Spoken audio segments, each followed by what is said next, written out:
कि छत्तीसगढ़ के 5 लाख कर्मचारियों के लिए बहुत बड़ी खबर है, बहुत राहत देने वाली खबर है। इसलिए छत्तीसगढ़ के 5 लाख कर्मचारी और उनके पूरे परिवार इस वीडियो को लास्ट तक देखिएगा। इसमें मुख्यमंत्री जी की विशेष शिक्षा थी, इसको लागू किया जाए ताकि लोग आसानी से उसका जो सुविधा आगे सरकार को देना है उसका अच्छे से लाभ उठाएं। इसके लिए 100 करोड़ का प्रावधान किया गया। हमने उल्लेख किया था लगभग 100% उन मुद्दों को कैशलेस ट्रीटमेंट शामिल किया गया है और इसके लिए मैं सरकार को बहुत बहुत धन्यवाद देता हूं। और ये कर्मचारी हित में आज तक का सरकार क्या कोई भी सरकार के द्वारा लिए गए निर्णय का सबसे बड़ा ये एक सोपान है, बहुत बड़ा सोपान है। सरकार पे सर ये काफी आर्थिक बोझ भी आ सकता है कि जब पहले आप जाते थे कि मेरा कर्मचारी अस्पताल में जाता था तो उसको कहता था कि आप इमीडिएट पैसा जमा करो। हाँ। और जमा करने के बाद उसका फिर बाद में रियम्बर्समेंट प्रोसेस चलता था जो लंबा प्रोसेस था। अब कैशलेस ट्रीटमेंट पॉलिसी में वो व्यवस्था खत्म। लोगों के मन में सवाल होगा कि ये इम्प्लीमेंट कब से होगा, क्योंकि घोषणा तो फरवरी मार्च में हो ही गया था बजट के समय में, पॉलिसी बनाने में कुछ महीने लग गए। अब ये ग्राउंड पर कब से आएगा और एक कोई कर्मचारी सोच रहा है कि भैया मुझे इलाज कराना है कैशलेस वाला, वो कब से शुरू हो पाएगा, क्या बताया सरकार ने?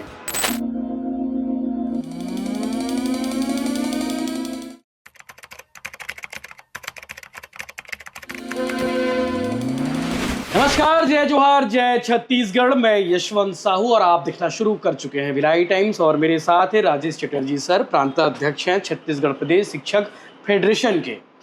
अब हम लोग साथ क्यों बैठे हैं, हमारे हाथ में कागज कौन सा है तो आप लोग को आगे पूरा पता चलने वाला है। लेकिन आपको बता दूं कि छत्तीसगढ़ के 5 लाख कर्मचारियों के लिए बहुत बड़ी खबर है, बहुत राहत देने वाली खबर है। इसलिए छत्तीसगढ़ के 5 लाख कर्मचारी और उनके पूरे परिवार इस वीडियो को लास्ट तक देखिएगा ताकि आपको पता चल सके कि आगे आप लोगों की तबीयत खराब होती है, किसी दुर्घटनावश घायल होते हैं, तब आपका इलाज कैशलेस कैसे सरकार कराएगी और करेगी, सब कुछ आज इस डेटा में आपको पता चलने वाला है। क्योंकि राजेश चटर्जी सर और उनकी टीम ने, उनके फेडरेशन ने एक लंबी लड़ाई लड़ी है। 2010 से ये लड़ाई जारी थी और 2026 में जब बजट की घोषणा हो रही थी, बजट अलॉटमेंट हो रहा था, उस वक्त छत्तीसगढ़ के वित्त मंत्री ओपी चौधरी ने 100 करोड़ रुपए का अलॉटमेंट इस काम के लिए किया है। तो कहीं ना कहीं 16 साल बाद एक ऐसी उम्मीद की जो किरण जगी थी, जिसका इंतजार करते करते 16 साल लग गए। क्या कहानी है, पूरी बातचीत करेंगे चटर्जी सर से, जानेंगे समझेंगे कि सर 5 लाख कर्मचारियों का इलाज अब सरकार कैशलेस करने जा रही है। ये योजना क्या है आप बताइए, और अभी बजट अलॉटमेंट के बाद ये क्या प्रोसेस आगे बढ़ा है और कब तक होगा, पूरी बताएंगे सर। धन्यवाद यशवंत जी, अब आज बहुत अच्छा विषय आपने लिया है जी। सबसे पहले तो मैं माननीय मुख्यमंत्री जी को, माननीय वित्त मंत्री ओपी चौधरी जी को और हमारे प्रधानमंत्री जी नरेंद्र मोदी जी को इस बात के लिए धन्यवाद देता हूं कि CGHS योजना है, सेंट्रल गवर्नमेंट हेल्थ सर्विसेज जी, उसमें कर्मचारियों के लिए, पेंशनर्स के लिए ट्रीटमेंट पॉलिसीज के उल्लेख हैं। अब आते हैं कि छत्तीसगढ़ में कैशलेस ट्रीटमेंट पॉलिसी जो लागू होने जा रहा है जी, इस पर पहले क्या था कि CGHS में ट्रीटमेंट होते थे तो कर्मचारी को गंभीर बीमारी हो या सामान्य बीमारी हो, OPD हो, इसमें उनको खुद का पैसा जमा करना पड़ता था। इलाज कराना अस्पताल में जमा करना पड़ता था। अब देखने में ये आया कि बहुत सारे ऐसे हमारे शिक्षक हैं, कर्मचारी हैं जो आर्थिक रूप से कमजोर हैं जी। एकदम एकाएक कैंसर का ट्रीटमेंट करना है, हॉस्पिटल कर रहा है कि 3 लाख 4 लाख जमा करो, ब्रेन हेमरेज हो गया, हॉस्पिटल के लोग कह रहे हैं कि आप तत्काल पैसा जमा करो तब हम चालू करेंगे ट्रीटमेंट। ये इस प्रकार हार्ट ट्रांसप्लांटेशन, किडनी ट्रांसप्लांटेशन है, हार्ट सर्जरी है, ये बहुत बड़े बड़े बीमारी ऐसे हैं जिसका इलाज कराना आम कर्मचारी के लिए और शिक्षकों के लिए बहुत पीड़ादायक था। आर्थिक दृष्टिकोण से बहुत परेशानी था। लोग आप लोग सब चंदा भी करते थे मदद करने के लिए। हाँ, इस बारे में इसमें लोग चंदा भी करते हैं। चंदा कितना आता होगा? 20,000 30,000। अब कोई आउट ऑफ स्टेट जा रहा है तो आउट ऑफ स्टेट में उसको चंदा कितना मिलेगा क्या मिलेगा वो गारंटी तो है नहीं जी। तो कर्मचारी क्या करता था, अपना जमीन बेच रहा है, गहने बेचता है, और जो उसके एसेट्स हैं उनको बेचकर अपने पत्नी का, या पत्नी है तो पति का, बच्चों का वो इलाज कराता था जी। इन सब बातों को ध्यान में रखते हुए एक प्रकरण, 2 प्रकरण आए भी थे जिसमें हमारा वज्रदीपन दासगुप्ता हमारे साथी रहे हैं, अब वो नहीं रहे। ऐसे ही बहुत सारे प्रकरण हमारे जानकारी में आया था, तो हमने 2010 से इस पॉलिसी को, एक पॉलिसी जो आपके हाथ में है, ये 2010 में बनी थी पहली? पहला बार पॉलिसी ये बना, 2010 की कॉपी है। हाँ, 2010 का वो कॉपी है जी। और छत्तीसगढ़ प्रदेश शिक्षक फेडरेशन के माध्यम से हमने सरकार को सबमिट किया था जी। वो क्यूरी पर क्यूरी चलता रहा। लास्ट में हमने छत्तीसगढ़ कर्मचारी अधिकारी फेडरेशन के लेटर पैड में हमने, और हमारे साथी कमल वर्मा जो संयोजक हैं, उनने हमने जमा किया। जब सबमिट होने के बाद फिर प्रक्रिया वैसी चलता रहा। लास्ट में सरकार को मुख्य सचिव हमारे हैं आदरणीय विकासशील सर जी को हमने ये ज्ञापन दिया और पॉलिसी के बारे में उनसे आग्रह किया, उनको पूरा ब्रीफिंग किया, और ब्रीफिंग करने के बाद हमने ये निवेदन किया कि छत्तीसगढ़ सरकार का अगर सबसे बड़ा पॉलिसी अगर कोई बनेगा, योगदान रहेगा कर्मचारियों के लिए, तो ये हमारा कैशलेस बनेगा, और बहुत बड़ा इशू है ये। और ये घर कर्मचारी को राहत नहीं है, उसके पूरे परिवार को राहत दे रहे हैं। पूरा अगर हम 5 लाख कर्मचारियों की बात करें तो 4 भी अगर लोग लेते हैं तो 20 लाख लोग प्रभावित हो रहे हैं। एक घर परिवार, एक परिवार में 5 लोग हैं, 5 लोग से ज्यादा ही रहते हैं, नेचुरली रिश्तेदार हैं, बहुत सारे हैं। तो उनने इस बात को समझा, और बाद में एक बार हमारा मुलाकात हुआ तो उन्होंने कहा कि Rajesh, I'm going to take this matter, और उसके बाद उनने शुरू किया और कैशलेस ट्रीटमेंट पॉलिसी बना। कैशलेस ट्रीटमेंट पॉलिसी और सीजीएचएस के साधारण ट्रीटमेंट में क्या अंतर है, ये हमारे कर्मचारियों को समझना। सीजीएचएस मतलब sir? Central government health service. ये सेंट्रल के कर्मचारियों के लिए लागू है? हाँ, वो लागू है, और सीजीएचएस रेट से ही पूरे भारतवर्ष में इलाज होता है। जो इलाज होता है उसके रिम्बर्समेंट, जो पैसा हम देते हैं, सरकार जो पैसा देती है उसी के नॉर्म्स पर दिया जाता है। अब सीजीएचएस का जो रेट्स है, सेंट्रल गवर्नमेंट तो जैसे मैंने बताया कि केंद्रीय कर्मचारियों के लिए, पेंशनरों के लिए, दोनों के लिए लागू है, और पारिवारिक पेंशनर है उनके लिए भी लागू है, सबके लिए उसको लागू किया है। हमने जब इस बारे में चर्चा शुरू किया तो कर्मचारियों को हमने ये समझाया, बताया, पूरे पॉलिसी जो आपके हाथ में है उस पॉलिसी को हमने सब जगह प्रसारित भी किया ताकि एक जन समर्थन भी तैयार रहे। लोगों ने उत्सुकता भी दिखाया। रमन सिंह जी के सरकार में पूरे प्रदेश भर में हमने ज्ञापन भी दिए थे।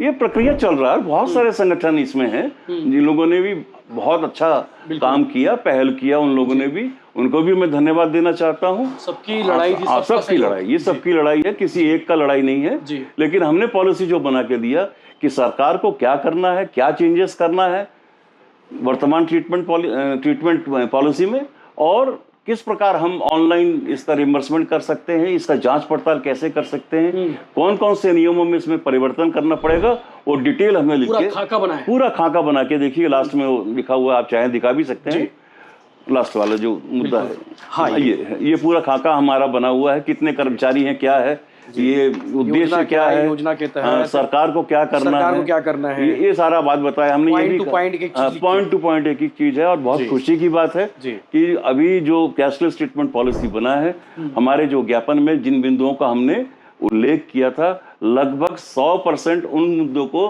कैशलेस ट्रीटमेंट शामिल किया गया है, और इसके लिए मैं सरकार को बहुत बहुत धन्यवाद देता हूं। और ये कर्मचारी हित में आज तक का सरकार, क्या कोई भी सरकार के द्वारा लिए गए निर्णय का सबसे बड़ा ये एक सोपान है, बहुत बड़ा सोपान है। सरकार पे सर ये काफी आर्थिक बोझ भी आ सकता है क्या? इसी डर से पहले की सरकारों ने इसे नहीं लागू किया, ऐसा भी है? इंश्योरेंस कंपनी लाखों लोगों का इंश्योरेंस करती है, तो ये मान के तो नहीं चलती है कि सबके सब एक दिन अगर सबके सब खत्म हो गए, एक तरफा खत्म हो जाए, तो इतना सारा क्लेम आ जाएगा तो हम क्या करेंगे। पूरे के पूरे लोग एक साथ बीमार तो पड़ते नहीं है, इसमें तो सरकार को फायदा है। जो बीमार पड़ेगा पार्ट बाई पार्ट उसी को पेमेंट करेगा वो, बिल्कुल, और ऐसे भी पेमेंट कर। इससे पहले फर्जी बिल का भी बड़ा इशू था, लोग फर्जी बिल लगा देते थे। हाँ, फर्जी बिल लगा के लाखों रुपए आहरण होता था। इसमें तो सरकार को फायदा है। फायदा ये इस माने में है कि जो उनको पेमेंट रिम्बर्समेंट तो आप करते ही हो, बीमारी की स्थिति में देते ही है जी, लेकिन अब डायरेक्ट अस्पताल के थ्रू कंपनी को जाएगा। बिल्कुल। जो उस बारे में यशवंत जी मैं करता हूँ कि पहले ट्रीटमेंट जो था उसमें बीमार पड़ने पर या उसका परिवार बीमार पड़ने पर वो मेडिकल बिल तैयार करता था। वो बड़ा उसके पहले बहुत उसके पहले एक रसीद संभालना पड़ता हाँ, था। एक रसीद संभाल के रखो। और उसमें ये था कि अगर आपको कैंसर से पीड़ित हो तो आप अस्पताल में जाने के पहले तो आपको विभाग से अनुमति लेना पड़ेगा, सरकार को बताना पड़ता था। हाँ, बताना पड़ता कि मुझे कैंसर हुआ है। अब उसके बाद वो ट्रीटमेंट में मान लो उसको अनुमोदन मिल भी गया और ट्रीटमेंट में जा रहा है और ड्यूरिंग कोर्स ऑफ ट्रीटमेंट ये मालूम पड़ा कि बढ़ गया, उसका किडनी फेल हो गया। फिर लिखा पढ़ी करो कि अब मानसिक प्रताड़ना था एक तरह से। मानसिक प्रताड़ना। दूसरी बात ये था कि मेडिकल बिल को पास करवाना बहुत टेढ़ी खीर था। आप समझते हैं इसकी कहानी क्या है सर? कैसे, मतलब कौन इसके पीछे के हीरो है? आप लोग तो है ही है, लेकिन सरकार में वो कौन मंत्री, कौन अधिकारी हैं जिनकी वजह से ये पॉसिबल हो पाया? उन्होंने समझा, कौन है वो? पॉलिसी के फेवर में बात कर रहे हैं तो पॉलिसी के फेवर में स्वास्थ्य विभाग और विशेषकर मैं कहता हूँ ओपी चौधरी जी को उनको ये चीज समझ आ गया। मैं एक रिफाइन ऐप के कार्यक्रम में गया था, रायपुर में लॉन्च हुआ है। रिफाइन ऐप के बारे में जानते हैं कि वो लोन लेने का एक प्राइवेट कंपनी को दिया गया है, अच्छी बात है। उस समय आखिरी में ओपी चौधरी जी ने इस बात को कहा था कि अब हम कैशलेस ट्रीटमेंट पॉलिसी को लाने जा रहे हैं, वो पॉलिसी बनेगा और इसमें जो भ्रष्टाचार है ये पूरी तरह से खत्म हो जाएगा। तो ये नो टॉलरेंस अगेंस्ट करप्शन उन्होंने कहा था कि इसको हम करने जा रहे हैं और करेंगे, और ये परिणाम आया। स्वास्थ्य विभाग को उन्होंने समझा, बिल्कुल समझा। फिर उसके बाद ड्राफ्ट तैयार कराया और खुद ही बजट में ऐलान भी किया। और उनको ब्रीफिंग हमारे मुख्य सचिव महोदय विकास सर ने दिया। हमारे स्वास्थ्य सचिव हैं अमित कटारिया जी, उनसे भी डिस्कशन हुआ होगा। हाँ, आई थिंक कल जो मैंने देखा it's no doubt very brilliant. हाँ, उनको एक एक चीज याद रहता है। बहुत प्रशंसनीय व्यक्ति, मुझे बहुत अच्छा लगा। I love such type of person जो बहुत इंटेलिजेंट हो। बहुत लोगों को मालूम होगा कि वो अपनी सैलरी का सिर्फ एक रुपए लेते हैं और यंग है, स्मार्ट है, और स्मार्ट है तो मुझे और ज्यादा पसंद है। बिल्कुल काम करने वाला smartness in not in figure structure, smartness in work culture. 16 साल से जो मामला पेंडिंग था, किसी ने समझा नहीं, वो चाहे अधिकारी हो, चाहे IAS हो, चाहे नेता हो, मंत्री हो, सरकार हो, इन दो आदमियों ने मिलकर इसको बढ़िया रास्ता लेके आ गया। हाँ, उनका स्वास्थ्य विभाग का पूरा टीम भी है। हमारे एक वैष्णव मैडम है, डिप्टी सेक्रेटरी हैं जी, उनने उस चीज को देखा। हमारे डॉक्टर गवई हैं जी, डॉक्टर गवई ने कल ब्रीफिंग किया। तो हम लोग पॉलिसी के एडवांटेजेस के बारे में हम चर्चा करते हैं। मैं ये चाहता हूँ कि मेरे कर्मचारी को जो बस्तर के कोने से लेकर सरगुजा के कोने तक है, उनको ये मालूम पड़े कि उनको मेडिकल ट्रीटमेंट में अभी लोग पूछेंगे कि क्या फायदा हुआ। हाँ। अब क्या होगा कि जब पहले आप जाते थे, जो मेरा कर्मचारी अस्पताल में जाता था तो उसको कहता था कि आप इमीडिएट पैसा जमा करो। हाँ। और जमा करने के बाद उसका फिर बाद में रिएम्बर्समेंट प्रोसेस चलता था, जो लंबा प्रोसेस था। अब कैशलेस ट्रीटमेंट पॉलिसी में वो व्यवस्था खत्म। सीधा कार्ड बनेगा सर। अब इसमें हम एक हेल्थ कार्ड बनाएंगे। मैंने सजेस्ट किया मुख्यमंत्री संजीवनी योजना के नाम से, प्रोपोजल में भी आप देखेंगे दिया हुआ है। वो कार्ड बनेगा, कार्ड के अंदर सारे के सारे इंफॉर्मेशन कर्मचारी के संबंध में, चाहे वो एम्प्लॉय नंबर हो, जो भी हो, सब परिवार के सब सदस्यों का उल्लेख होगा। राज्य के अंदर जो हमारे हॉस्पिटल 134 हॉस्पिटल्स हैं जी, प्राइवेट, हाँ नहीं 134 हॉस्पिटल जो राज्य के अंदर है, प्राइवेट वगैरह सब मिला के जी, और बाहर हैं, राज्य के बाहर 64। इन सारे इसमें अस्पताल शामिल। हाँ, बस सुरक्षा चक्र एक चला गया कि अब तुम चिंता मत करो, कहीं भी इलाज करो। हमारा अगर अस्पताल आपके जिले में है, आप दूर दराज है, तो वहां भी करा लो, वो भी जाओ, सीधे जाओ। अब आपको रिफर कराने की जरूरत नहीं है। अच्छा। इस पॉलिसी का सबसे खास और सबसे उदारवादी नीति जो सरकार ने लिया है वो कि अब आपको रिफरल की जरूरत नहीं है। अच्छा, आप सीधे ESI में होता है। हाँ, ESI में वही होता है कि आपको पहले डिस्पेंसरी में जाके रिफर कराना पड़ेगा, फिर आप प्राइवेट पे जाके दाखिला लोगे। वो यहाँ पे नहीं होगा। अब वो रिफरल खत्म। दूसरा बात, पहले जो था CGI-HS से हम रिइंबर्समेंट करते थे, उसका लिमिटेशन था कि आप एक बीमारी के लिए गए हो, अब उसमें दूसरा निकल गया तो वो क्लेम नहीं होगा। हाँ। एक आपने स्टेंट लगाया हार्ट में, दूसरे के लिए आपने बात नहीं किया, वो नहीं होगा। अच्छा। अब इसमें वैसा नहीं है, ये अनलिमिटेड कर दिया गया है। अच्छा। मैंने पैसा कितना भी लगे, हाँ पैसा कितना भी लगे, जो सरकार बैठी है और उसको कुछ नहीं करना है। ज्यादा पैसा भी लग गया, सीजीएच के रेट हैं जी, सीजीएचएस के अपने रेट्स जी। हैं, उस रेट से ही हमारे कर्मचारी अधिकारी को पेमेंट होगा।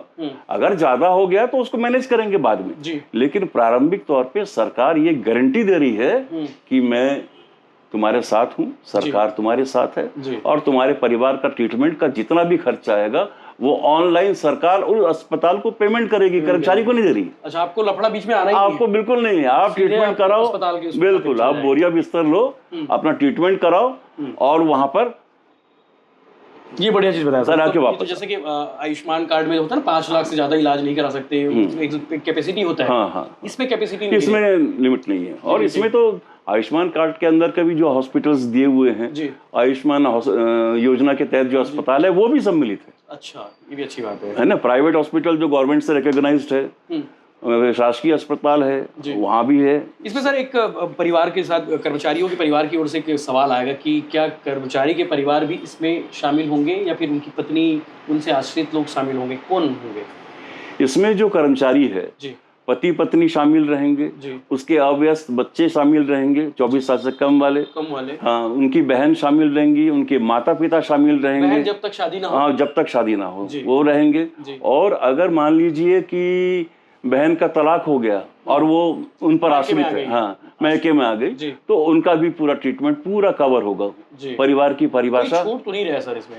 नहीं, अब कोई नहीं छूटेगा, कोई नहीं छूटेगा। ये अच्छी चीज है। धीरे धीरे हमारा ये प्रयास था कि किसी भी तरीके से पहले उसके परिवार की कल्पना को लेके हम इस ट्रीटमेंट पॉलिसी पर जाएं, ये इसका सबसे मुख्य बिंदु है। अब बड़ा सवाल सर, लोगों के मन में सवाल होगा कि ये इम्प्लीमेंट कब से होगा, क्योंकि घोषणा तो फरवरी मार्च में हो ही गया था, बजट के समय में, पॉलिसी बनाने में कुछ महीने लग गए।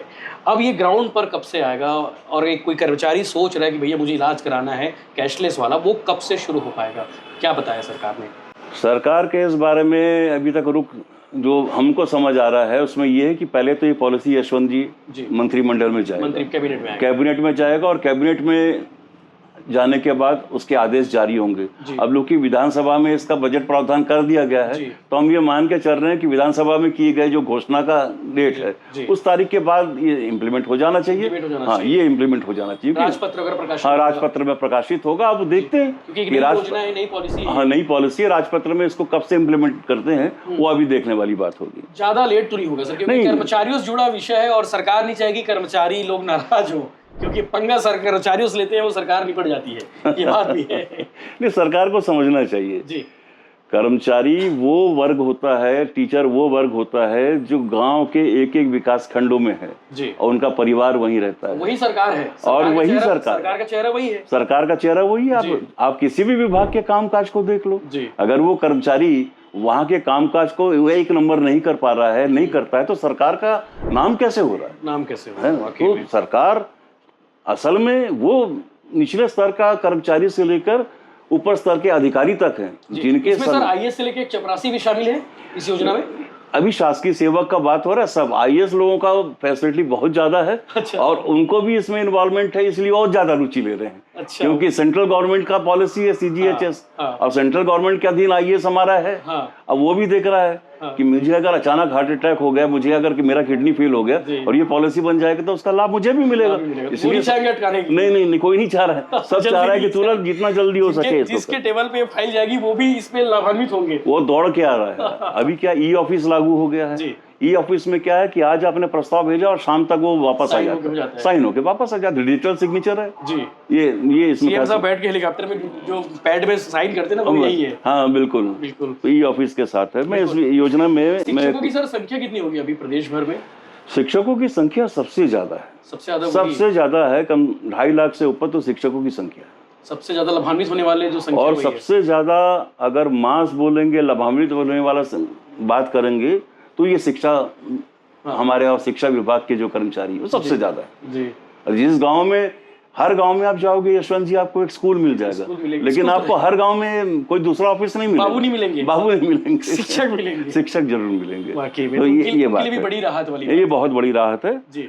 इसमें कर्मचारियों को बिल्कुल निश्चित हो जाना चाहिए, निश्चित होना चाहिए। दूसरी बात ये है कि हमने कहा था कि ऑनलाइन ट्रांसफर होगा, तो सरकार ने भी इस बात को तय किया है कि हम इसको ट्रांजैक्शन मैनेजमेंट सिस्टम एक है जी, और ट्रांजैक्शन मैनेजमेंट सिस्टम से अब कर्मचारियों का कोई रोल नहीं, ट्रीटमेंट कराओ वापस जाओ, हॉस्पिटल और सरकार के बीच में रहेगा, जो भी होगा गवर्नमेंट, हाँ कोऑर्डिनेशन होगा, वो ट्रांजैक्शन मैनेजमेंट सिस्टम के माध्यम से उस अस्पताल को पेमेंट सीधा होगा। जी जी जी। एक बात इसमें हमने जो सजेशन किया था, और उसमें सरकार भी बहुत गंभीर है, हमने कहा था कि फर्जी देयक होगा, उसका क्या रोकथाम होगा, कोई मॉनिटरिंग, हाँ, what is the monitoring system. तो उसके ऊपर हमारे पहले जब चर्चा हुआ तो हमने थर्ड पार्टी एडमिनिस्ट्रेटर का बात किया था, टीपीए, हाँ, कोई बिठाना थर्ड पार्टी पड़ेगा हर जिले में भी, या फिर हर अस्पताल में भी बिठा सकते हैं। हाँ, अस्पताल में, लेकिन इतने सारे लोगों को कैसे उनको अरेंज करेंगे, ये एक समस्या था। तो अब अभी जो हमने सिस्टम बनाया है वो वेरिफिकेशन होगा उसका, और वो transaction management system TMS, transaction management system है, उसके तरह से ये पूरा प्रक्रिया रहेगा। और एआई आधारित एक ट्रिगर विश्लेषण है। अच्छा। एआई वो ट्रिगर विश्लेषण के माध्यम से, और एनएएफयू, हम कहते हैं कि एनएएफयू क्या है, तो लोगों को ये शंका रहता है, तो ये कल डिस्कशन के वो पूरे तो एनएएफयू के माध्यम से होगा। ये एनएफयू जो है ये राष्ट्रीय धोखाधड़ी विरोधी इकाई, अच्छा, ये इसको हम एनएफयू करते हैं, इंग्लिश में नेशनल एंटी फ्रॉड यूनिट। अच्छा, हाँ, ये इसको वॉच करेगा कि अगर आपने किसी मेडिकल बिल को, कई बार कई अस्पताल में ऐसा रहता है, यशवंत जी आप भी जानते हैं, वो कहते हैं आइए 7 दिन, आयुष्मान में तो चल ही रहा है, बहुत सारे चल रहा है, आप अस्पताल में आइए, एडमिट हो जाइए 3-4 दिन, और वो बहुत बिल बना देते हैं, उनको तो सरकार से पेमेंट लेना है। तो हाँ, ये भी हो सकता है सर इसमें, तो फिर हाँ, ये नहीं होगा। मॉनिटरिंग एजेंसी जो हमने इसमें थर्ड पार्टी एडमिनिस्ट्रेटर के तौर पे नेशनल एंटी फ्रॉड यूनिट, वो इसका हमने ये रोकेगा, ये रोक देगा। एआई के माध्यम से, ट्रिगर सिस्टम के माध्यम से, अगर मान लीजिए राजेश चटर्जी ने ट्रीटमेंट कराया तो वाकई ट्रीटमेंट हुआ कि नहीं, उस सारे के सारे एक बार में एआई बता देगा सरकार को कि ये फर्जी है, और या ये राजेश चटर्जी का जो ट्रीटमेंट हुआ है ये ठीक है, और ऐसे लोगों पर कार्रवाई का भी होगा उसका। हाँ बिल्कुल, वैसा लोगों के ऊपर बिल्कुल दंडात्मक कार्रवाई है।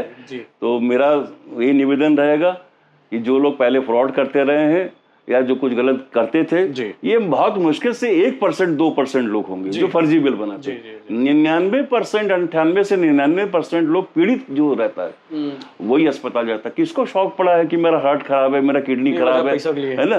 तो ये सारी बातें हैं। बहुत बढ़िया सर, बहुत बहुत बधाई हो आपका नेतृत्व। मुझे लगता है कि 2010 में आपको जब ये ड्राफ्ट तैयार किए, जब ये लेटर लिखे, उस समय कैसे महसूस हुआ कि जब करना चाहिए तो और पहले हो जाना चाहिए था? फिर तो ये होना था। असल में उनका नाम मुझे याद नहीं आ रहा है, सामान्य प्रशासन विभाग में अंडर सेक्रेटरी थे, वो रोड एक्सीडेंट में ख़त्म हो गए, और उनके विभाग की, जैसे आपने बताया, लोगों ने कलेक्शन किया, सब चीज़ किया, और वो नहीं रहे फिर, क्योंकि समय पर बहुत ज़्यादा इलाज नहीं मिल पाया। तो ये है, तो वो एक घटना से वो एक घटना है, ड्राफ्ट तैयार हुआ, वो ड्राफ्ट तैयार हुआ, और हमें कई और बहुत सारे प्रकरण थे। हमने कर्मचारियों का लाचारी देखा, हमने शिक्षकों की लाचारी देखी, इनके परिवार में वो बेबस हो जाते थे।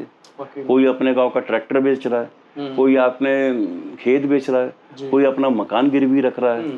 तो ये एक सामाजिक रूप से जो उनको अनिश्चितता का दौर था, कैशलेस ट्रीटमेंट पॉलिसी में उस दौर पूरा खत्म हो जाएगा, मेरा ऐसा ही आकलन है। और कल के बैठक का एक खास बात मैं आपको ये भी बताना चाहता हूँ कि अगर किसी अस्पताल ने, ये भी जानकारी में आया था कि बहुत सारे ऐसे हॉस्पिटल हैं, पेशेंट गया, उनको हेड स्ट्रोक हुआ, ब्रेन स्ट्रोक हुआ, तो वो एडमिट नहीं करते हैं, क्योंकि उनको बाद में पैसा मिलेगा।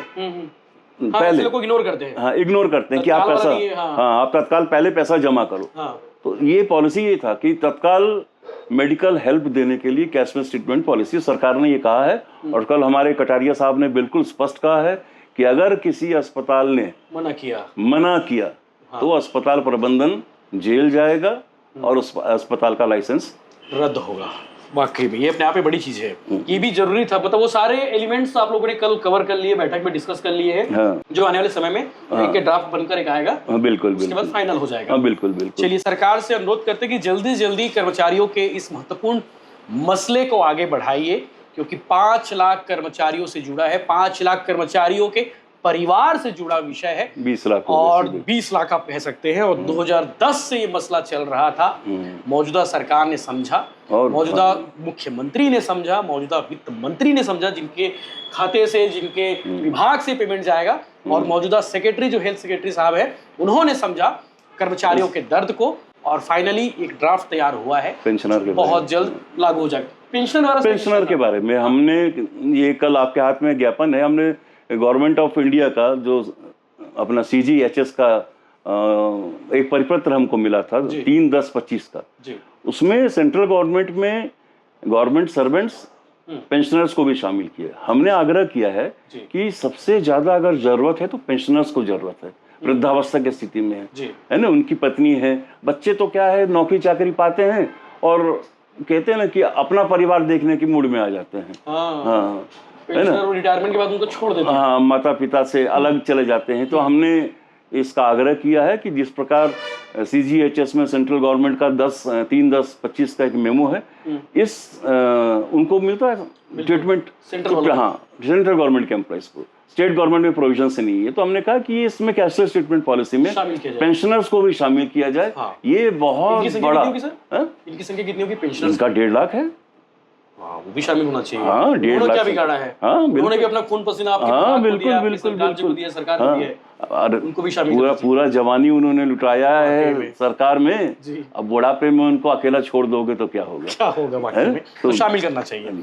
चलिए, महत्वपूर्ण विषय था, बातचीत करना जरूरी था। और राजेश चटर्जी सर से मुझे लगता है कि इनसे बेहतर इस विषय पर बात करने के लिए दूसरा कोई शख्स नहीं, क्योंकि बहुत लड़ाई लड़ी है। और मुझे मालूम है कि सर कह दे कि कल से आंदोलन होगा तो कल से आंदोलन हो गए, स्कूलों में ताले लगे हैं, कर्मचारी दफ्तरों में ताले लगे हैं। वो कर्मचारी अधिकारी फेडरेशन के पूरे सम्मिलित, हमारे उसमें करीबन 135 संगठन है और हमारे नेतृत्व करता है कमल वर्मा जी। वर्मा जी भी बड़ा। एक बार अगर कमल ने बोल दिया तो कमल सरकार में सब बंद, चाहे भूपेश सरकार में बंद। तो हम लोग मिलकर, ये बड़े लीडर है, कमल वर्मा सर हो या फिर राजेश चटर्जी सर हो, ऐसे बहुत सारे हीरोज हैं जो इसके पीछे के प्रमुख फ्रंट आप कह सकते हैं हीरो हो, या फिर पर्दे के पीछे के भी हीरो हो। तो कहीं ना कहीं एक बड़ा काम होने जा रहा है। आप सबको बधाई, शुभकामनाएं। बहुत जल्द इस पर काम होना शुरू हो जाएगा।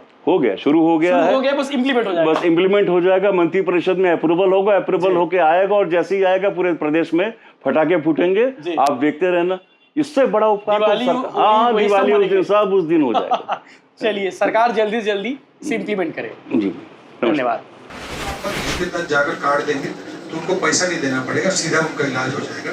प्रतिपूर्ति कराने में उनको कितने ऑफिसों के चक्कर काटने पड़ते हैं, कितने तरह के बैड प्रैक्टिसेस का सामना करना पड़ता है, उसको आप सभी जानते हैं।